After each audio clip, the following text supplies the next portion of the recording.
जय जगन्नाथ। देखो सकाल गोटे मॉर्निंग ब्रेकफास्ट मुझे नौची यहाँ हूँ हेल्दी ब्रेकफास्ट।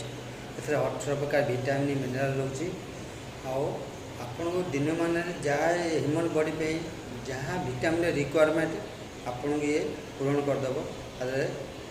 बहुत प्रकार बेनिफिट भी आप पाइबे। ता संगे संगे ये गोटे खाद्य कौन से मेडिसिन नहीं आपन कौन से मेडिसिन खाऊँ खाइबे ता संगे संगे यहाँ जो खाइबे आपन धीरे धीरे देखिए आप रोगमुक्त हो पारे। बर्तमान जो डिजीज सब आसूची अनेक लाइफस्टाइल डिजीज आसूची आसिया द्वारा देखो आमर डायबिटीज हो गैस्ट्रिक हो बीपी हाई हो जॉइंट पेन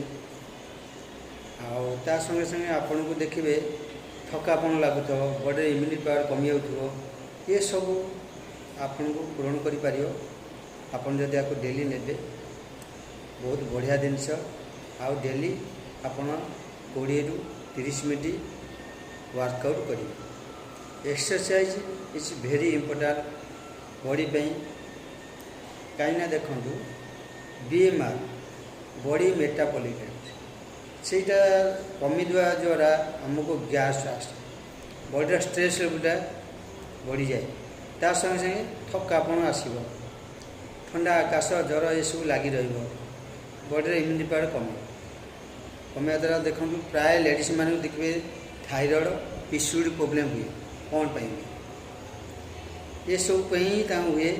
तेणु आपड़ जब आपको खाइबे लाइफ टाइम पर्यटन सुस्थ रही पारे। गोटे खाद्य कौन से मेडिसिन नुहे जदि मेडिसिन खाऊँ आपको खाया संगे संगे मेडिसिन खाऊँ डॉक्टर परामर्श कर मेडिसिन बंद कर। जय जगन्नाथ।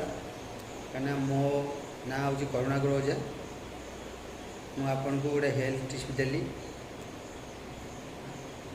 सल्यूशन आपण हाथ में आपन चाहिए आपन लाइफ टाइम चेंज कर। जय जगन्नाथ।